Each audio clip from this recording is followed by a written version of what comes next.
Selamat datang di channel Alur Donghua. Sebelum menonton, silahkan subscribe, biar Mimin tambah semangat update-nya. Han Li meletakkan slip giok yang berisi teknik ramalan air 4 musim di dahinya, menutup matanya, dan tetap bermeditasi. Pada awalnya, alisnya sedikit berkerut, seolah-olah dia sedikit bingung, tetapi segera menjadi rileks, seolah-olah dia telah menemukan sesuatu. Namun tidak lama kemudian, alisnya berkerut lagi, lalu mengendur lagi, dan ini berulang-ulang. Seiring waktu berlalu, alis Han Li semakin berkerut, dan tidak rileks, seolah-olah dia benar-benar bingung oleh masalah yang sulit. Keringat berangsur-angsur merembes keluar dari sudut dahinya. Kali ini, dia memeriksanya selama 3 hari 3 malam. Ketika Han Li membuka matanya, punggungnya sudah basah oleh keringat, dan matanya merah, seolah-olah dia telah menghabiskan banyak energi mental. Dia melepas slip giok biru dari dahinya dan bergumam, bagaimana ini bisa terjadi? Ada total 7 volume yang direkam pada teknik ramalan air 4 musim ini. Pada awal kultivasi, seseorang perlu memadatkan harta ajaib seperti roda kebenaran, yang disebut botol waktu yang dimurnikan, yang dapat menyerap esensi matahari dan bulan di dunia untuk memadatkan tetesan waktu. Ketika seseorang mengolah hingga jilid keempat dari teknik ini, mereka dapat mulai menyempurnakan tetesan waktu yang terkumpul dan memadatkan benang waktu darinya yang berisi kekuatan hukum waktu. Han Li sebenarnya tidak asing dengan Threads of Time ini. Kembali ke alam roh, dia telah melihat di tempat laba-laba Asura, dan mereka dikenal sebagai harta karun 9 surga. Itu adalah harta langka yang hanya bisa lahir di sungai waktu yang disebut yang berisi hukum waktu. Mereka dapat memperpanjang umur manusia atau kultivator tingkat rendah, dan juga dapat menunda kedatangan kesengsaraan surgawi untuk kultivator tingkat tinggi. Dari uraian tekniknya, Thread of Time yang disempurnakan melalui teknik ramalan air 4 musim mengandung kekuatan hukum waktu yang bahkan lebih murni, sehingga efeknya semakin jelas bahkan bisa membantu dewa sejati menunda kedatangan peluruhan ketiga. Namun, kondensasi botol waktu yang dimurnikan sama dengan kondensasi roda kebenaran.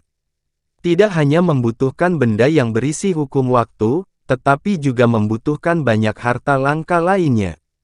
Itu adalah masalah besar di depan sebagian besar kultivator, dan mungkin karena ini banyak kultivator istana Changliu tersentak saat melihat teknik ini. Teknik ini tidak seperti roda kebenaran, yang dapat memadatkan bukaan abadi dan meningkatkan kultivasi seseorang. Sebaliknya, itu lebih fokus pada bagaimana meningkatkan kecepatan kondensasi tetesan waktu. Dikatakan bahwa ketika tetesan air waktu telah terkumpul hingga membentuk sungai, kemampuan ilahi yang lebih tak terlukiskan akan tersedia. Hanya saja, kecepatan pembentukannya sangat lambat. Ambil tahap awal kultivasi misalnya. Setiap tetesan air waktu akan membutuhkan waktu ratusan tahun untuk terbentuk. Siapa yang tahu berapa lama waktu yang dibutuhkan untuk membentuk sungai? Kemungkinan bahkan Dewa Emas pun tidak akan bisa melakukan itu. Setelah perbandingan seperti itu, Han Li menemukan bahwa teknik ramalan air 4 musim tampaknya sedikit lebih lemah daripada roda kebenaran, tetapi juga memiliki keunikannya sendiri. Sekarang, dia hanya membaca sepintas beberapa kali dan tidak mengolahnya seperti roda kebenaran, jadi pemahamannya tentang itu secara alami terbatas. Setelah menarik napas dalam-dalam, Han Li untuk sementara menekan keraguan di hatinya. Dia membuka buku harta karun bintang ilusi dan perlahan membolak-baliknya. Ruang dalam sunyi, dan hanya gemerisik buku yang bisa terdengar. Dalam sekejap mata, lebih dari 1 hari telah berlalu. Han Li perlahan menutup buku kekuningan itu dan menggosok area di antara alisnya, tetapi sudut mulutnya perlahan melengkung, memperlihatkan senyuman. Buku harta karun bintang ilusi ini bahkan lebih aneh daripada teknik 2 waktu sebelumnya. Meski disebut teknik waktu, nyatanya, itu lebih seperti buku harta karun perbaikan.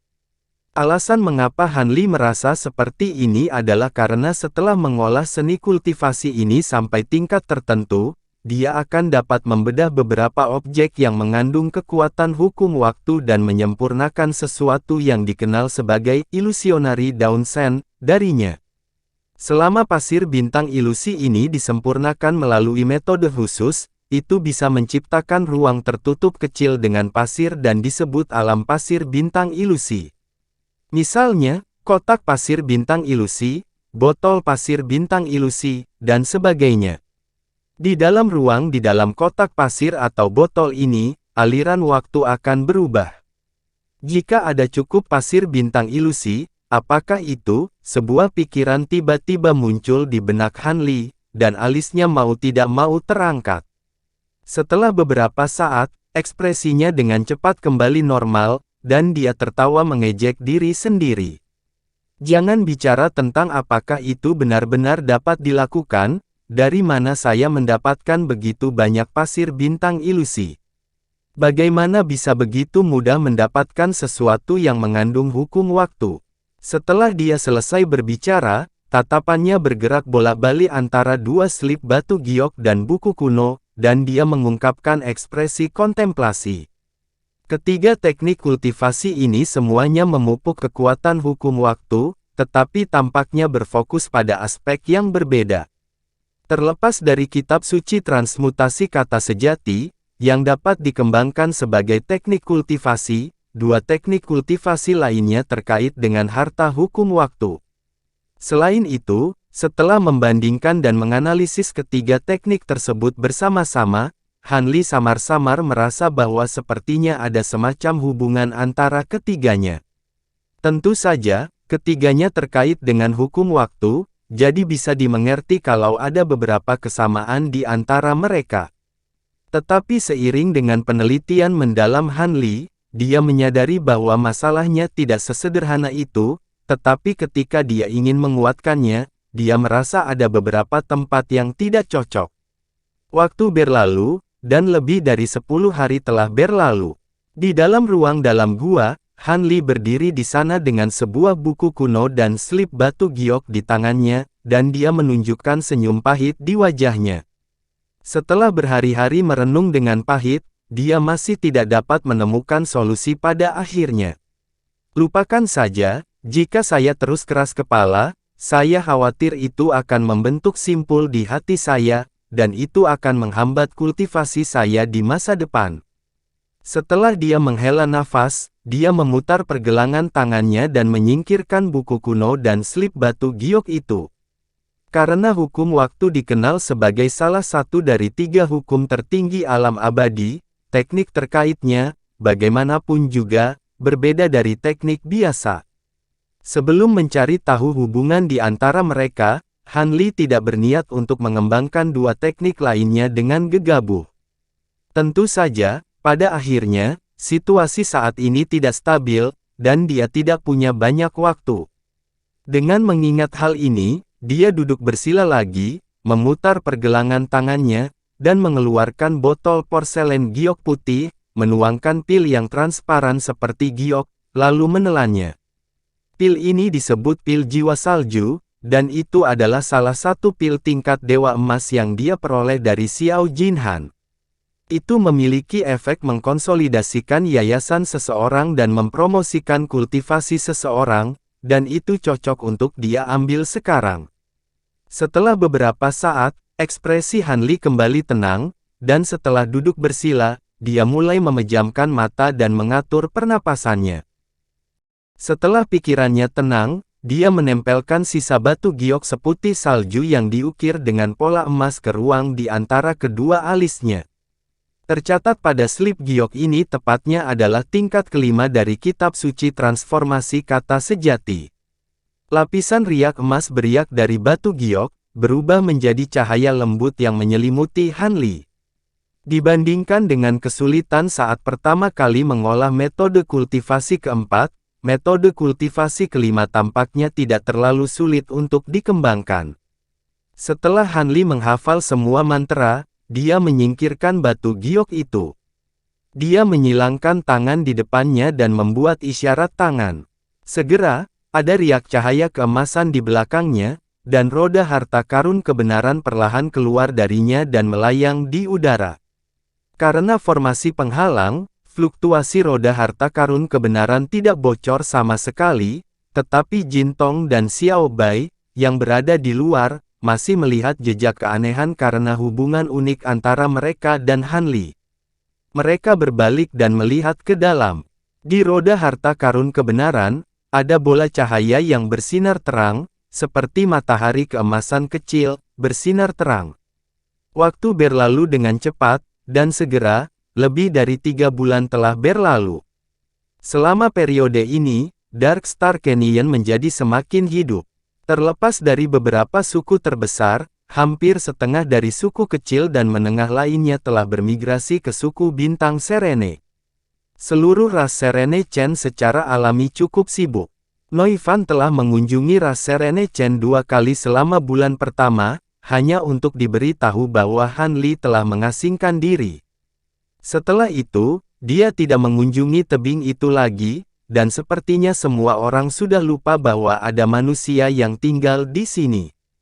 Pada hari ini, di dalam gua tempat tinggal di tebing, seorang gadis kecil berbaju merah dan pisiu putih membuka mata lebar-lebar karena penasaran.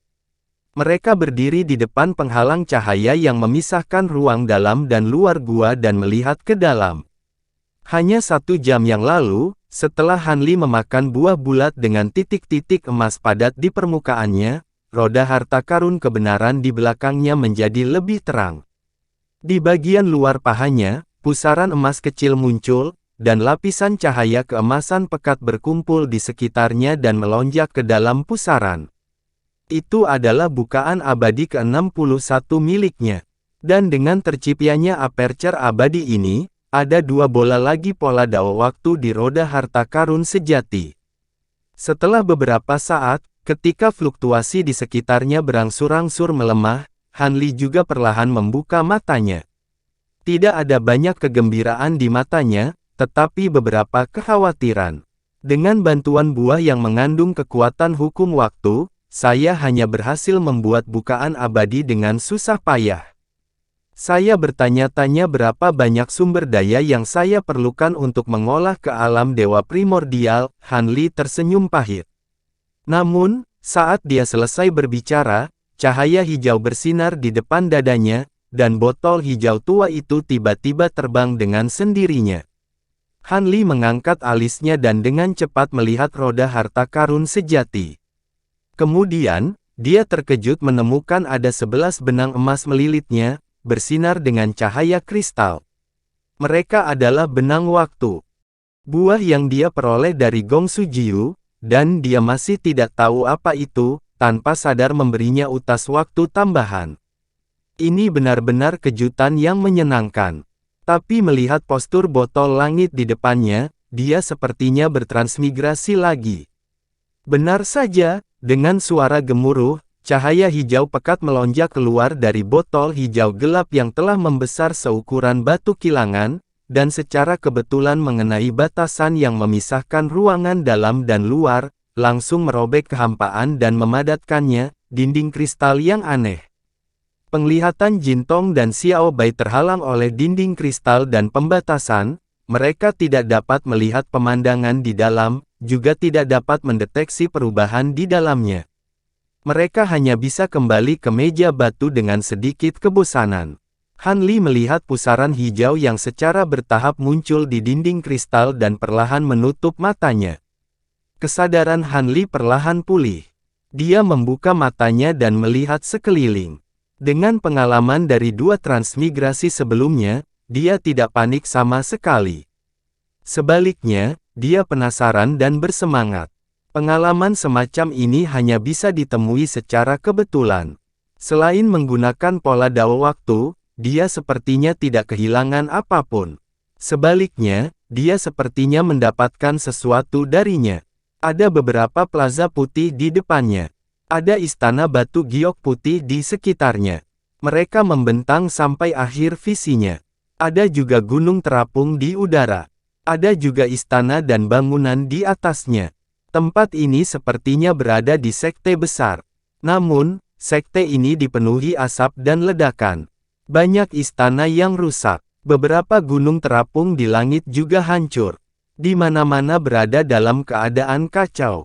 Di udara, kultivator yang tak terhitung jumlahnya saling bertarung. Orang-orang ini dibagi menjadi dua kelompok. Satu kelompok mengenakan jubah putih dan kelompok lainnya mengenakan jubah emas. Jubah emas ini tidak asing bagi Han Li. Mereka adalah pakaian orang-orang di pengadilan surgawi. Kedua kelompok memiliki jumlah kultivator yang hampir sama. Kekuatan mereka juga hampir sama. Pertempuran itu menemui jalan buntu. Tidak ada pemenang yang jelas. Ketika Han Li melihat ini, dia terkejut. Namun, dia tidak menunjukkannya di wajahnya. Dia menarik pandangannya dan melihat ke depannya. Ada roda emas samar mengambang di depannya. Itu adalah roda kebenaran. Pola waktu Dao di atasnya berkedip dengan cahaya tembus pandang. Namun, 2 atau 3 bola lampu telah meredup. Han Li mengangguk. Kecepatan peredupan pola waktu Dao sama seperti sebelumnya. Dia berbalik dan menatap orang yang dimilikinya. Ini adalah seorang kultivator yang mengenakan jubah putih. Dia berbaring di sudut alun-alun. Orang ini tinggi dan kurus. Rambutnya kuning seperti jerami. Kulit wajahnya berkerut seperti kulit pohon tua. Kulit di tangannya sama. Dia bukan seorang kultivator biasa. Dia adalah seseorang dari ras asing yang mirip dengan roh kayu. Ada lubang besar di perut bagian bawah orang ini. Tubuhnya hampir terpotong menjadi 2. Darah hijau mengalir di seluruh tanah. Sepertinya, dia sudah mati. Hah! Orang ini terlihat sangat familiar. Sepertinya aku pernah melihatnya di suatu tempat sebelumnya. Han Li terkejut. Dia mencoba mengingat tapi tidak ingat.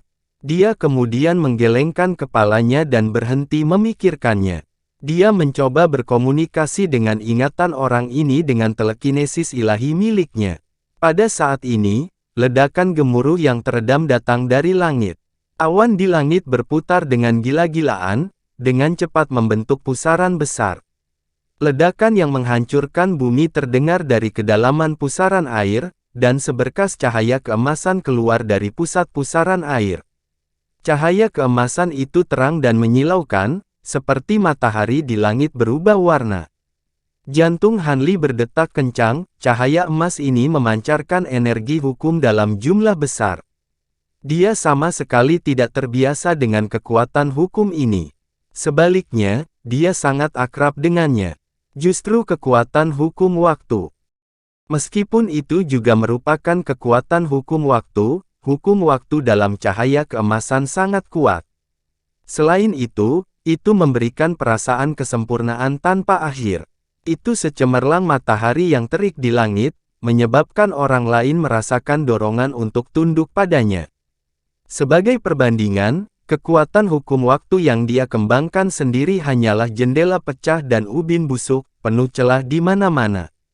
Siapa orang ini? Dia benar-benar telah mengembangkan hukum waktu sedemikian rupa. Han Li merasa ngeri. Dia menatap kosong ke cahaya keemasan di langit, lupa berkomunikasi dengan ingatan mayat itu. Setelah cahaya keemasan muncul dari pusaran air, tiba-tiba berubah menjadi api keemasan seperti teratai yang turun seperti hujan. Sebuah bola api emas jatuh pada kultivator berjubah putih Dewa Emas. Ekspresi orang itu berubah. Dia menepuk tubuhnya dengan kedua tangan, dan permukaan tubuhnya berkedip terus-menerus. Dalam sekejap, beberapa lapis perisai pelindung muncul di tubuhnya. Pada saat yang sama, sosoknya melesat ke belakang. Tapi begitu api keemasan jatuh ke perisai pelindung, lapisan pelindung itu menjadi rapuh seperti kertas.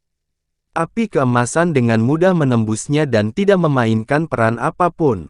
Api keemasan diam-diam menembus beberapa lapis perisai pelindung dan jatuh di bahu kultivator berjubah putih.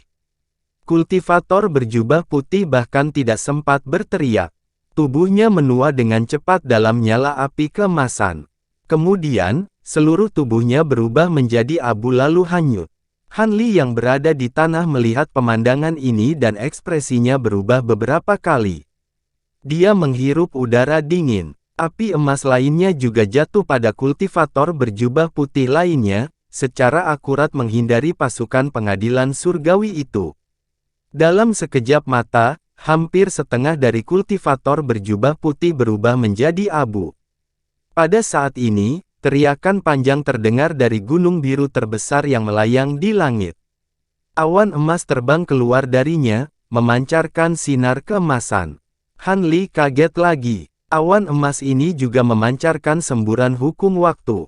Hukum waktu yang dipancarkan oleh awan emas juga sangat kuat. Meskipun tidak sekuat cahaya keemasan di pusaran air, itu masih 100 kali lebih kuat dari kekuatan waktunya. Awan dengan cepat membesar, dan dalam sekejap mata, itu berubah menjadi awan emas besar yang menutupi langit dan menghalangi semua cahaya keemasan dari pusaran air di langit. Bola api emas juga mendarat di awan emas. Riak cahaya melintas di awan emas dan menangkap semua api emas. Namun, awan emas keberuntungan yang awalnya tebal juga menjadi lebih tipis. Sebuah bayangan melintas, dan sesosok muncul di awan emas. Itu adalah biksu gemuk berjubah merah. Orang ini tinggi dan gemuk. Dia tampak seperti segunung daging. Lemak di wajahnya juga menumpuk, meremas matanya menjadi celah. Bukankah orang ini? Han Li melihat biksu berjubah merah ini dan matanya membelalak. Orang ini adalah biksu bertelinga besar yang dia lihat berkhotbah melalui Sky Holding Phase. Memikirkan biksu bertelinga besar ini, dia langsung teringat asal-usul orang yang dimilikinya. Dia adalah salah satu dari 5 orang yang mendengarkan khotbah biksu bertelinga besar itu.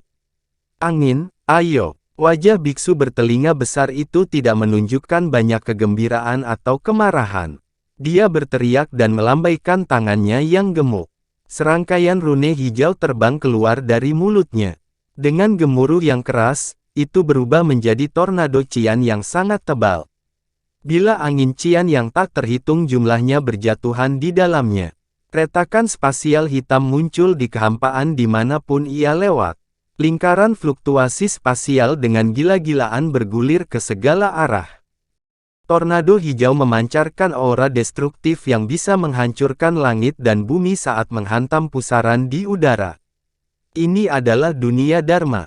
Han Li terkejut. Dia segera mengenali keterampilan yang digunakan biksu bertelinga besar itu.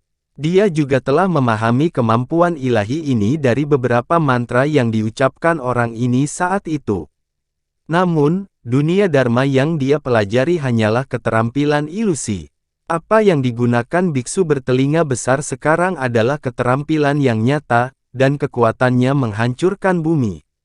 Dia mengira jika dia berada di tengah tornado, dia akan terpotong menjadi tumpukan daging cincang. Di bawahnya, tornado bertiup di Istana Putih, dan langit berubah warna. Dari 2 kelompok kultivator yang masih bertarung, yang lebih lemah segera kehilangan keseimbangan dan tersapu badai. Mayat yang dimiliki Han Li juga tersapu angin dan dikirim terbang menjauh. Dia diam-diam senang. Dia dengan cepat mengaktifkan kekuatan spiritual surgawi yang tersisa di dalam mayat. Mayat itu memancarkan lapisan cahaya kuning. Dalam sekejap, itu menyatu dengan tanah dan menghilang ke kejauhan. Adegan ini mengejutkan Han Li.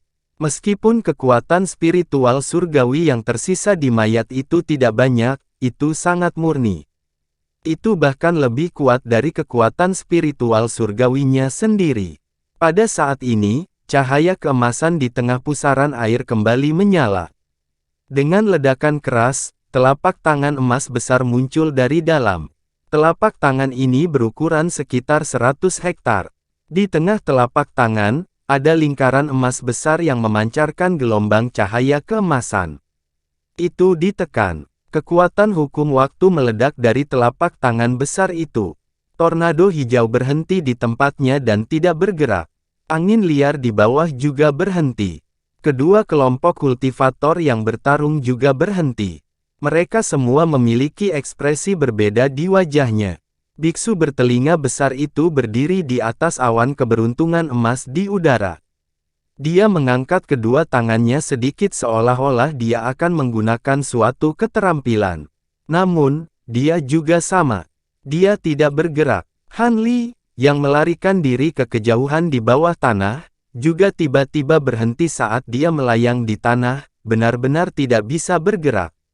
Segala sesuatu antara langit dan bumi berhenti. Satu-satunya yang bisa bergerak adalah telapak emas besar yang menekan. Setelah badai biru bersentuhan dengan telapak tangan raksasa, itu segera pecah menjadi bintik cahaya biru yang tak terhitung jumlahnya. Telapak emas besar tidak melambat. Itu terus jatuh dan mendarat di tubuh biksu bertelinga besar itu. Di bawah tatapan kaget Han Li, tubuh biksu bertelinga besar itu, seperti tornado hijau, hancur dan berubah menjadi daging cincang. Setelah telapak emas besar membunuh biksu bertelinga besar, ia tidak terus jatuh. Sebaliknya, dengan cepat mundur dan menghilang ke pusaran air di udara. Saat berikutnya, langit dan bumi kembali normal. Kedua kelompok kultivator tertegun. Mereka tidak tahu apa yang telah terjadi. Kemudian, melihat setumpuk daging cincang melayang turun dari langit. Ekspresi kultivator berjubah putih berubah. Sebaliknya, orang-orang dari pengadilan surgawi sangat gembira. Jumlah orang dari pengadilan surgawi jauh melebihi jumlah kultivator berjubah putih. Semangat kultivator berjubah putih itu rendah. Segera, pertempuran itu sepihak.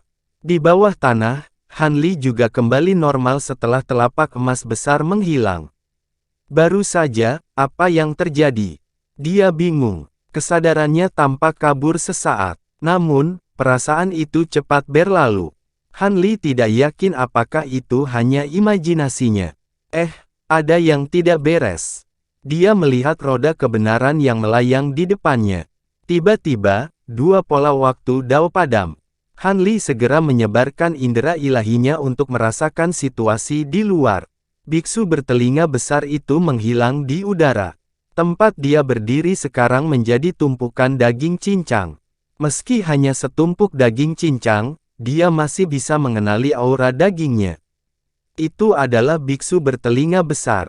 Ekspresinya berubah. Biksu bertelinga besar itu baru saja menunjukkan teknik yang menghancurkan bumi. Itu di luar yang pernah dia lihat sebelumnya. Namun, dia terbunuh tanpa suara. Pusaran air di udara perlahan menghilang. Sedikit cahaya keemasan terakhir juga menghilang. Han Li menatap langit, pupilnya menyusut. Dia kemudian menggelengkan kepalanya dan berhenti memikirkannya. Dia terus mengaktifkan kekuatan spiritual surgawi yang tersisa di dalam mayat. Kali ini, dia tidak terbang. Sebaliknya, dia menyelam ke tanah. Segera, dia menyelam jauh ke dalam tanah. Han Li merasa lega. Dia menghela nafas dan berkomunikasi dengan ingatan mayat itu. Seolah-olah guntur telah meledak di benaknya, dan itu berdengung tanpa henti ketika potongan-potongan ingatan yang tidak lengkap melonjak ke dalam benaknya. Han Li memilah-milah ingatan ini. Ekspresinya berubah.